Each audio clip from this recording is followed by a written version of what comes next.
شہباز کا Peoples party اور اے N P کو سربراہی اجلاس میں بلانے پر اصرار، مولانا کا انکار، مریم کا لا تعلقی کا اظہار۔ پیپلز پارٹی اور پی ڈی ایم میں خلیج گہری ہو گئی ہے۔ پی ڈی ایم اتحاد کے سربراہی اجلاس میں پیپلز پارٹی اور اے این پی کو نہیں بلایا جائے گا۔ پی ڈی ایم سربراہ مولانا فضل الرحمان کا دو ٹوک اعلان، پی پی قیادت کو امیچور قرار دے دیا گیا۔ مریم نے چاچو کے عشائیے سے لا تعلقی کا اظہار کر دیا۔ ان دو جماعتوں کو سربراہی اجلاس میں بلانے کی کوئی تجویز موجود نہیں ہے۔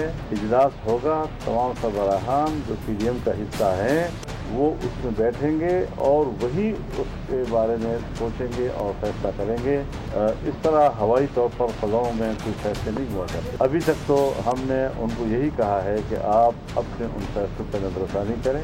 آپ سے جلد بازی ہو گئی ہے اور ضرورت سے زیادہ آپ نے جو موقف لیا ہے اس میں پی ڈی ایم کی طرف سے آپ کا پورا احترام رکھا گیا ہے، لیکن آپ کے جواب میں پی ڈی ایم کی توہین کی ہے، اس کا ازالہ آپ کو کرنا ہے۔ شہباز صاحب نے جو ڈنر ہوسٹ کیا تھا وہ پی ڈی ایم کا ڈنر نہیں تھا، وہ بطور اپوزیشن لیڈر انہوں نے اپنے فرائض کی جو ذمہ داریاں جو تھیں ادائیگی کے لیے وہ کیا تھا۔ بجٹ سیشن کا پلاننگ تھی، وہ اس سے پی ڈی ایم کا کوئی لینا دینا نہیں ہے۔ پی ڈی ایم کا موقف آج بھی انٹیکٹ ہے اور وہ ہم نے جو ان کو شو کاز نوٹس ایشو ہوا تھا اس کا جواب ابھی تک نہیں آیا، تو جب وہ جواب آئے گا تب بیٹھ کے دیکھیں گے اس کو کتنا سالڈ جواب ہے، اس کا کیا کرنا ہے۔ اور پی ڈی ایم نے یہ فیصلہ کیا تھا کہ رمضان المبارک کے بعد میٹنگ ہوگی جس کے اندر اگلی اسٹریٹجی، اگلا لائحہ عمل جو ہے وہ طے کیا جائے گا، تو اب وہ میٹنگ جو ہے وہ آج کل میں ہی ہونے والی ہے۔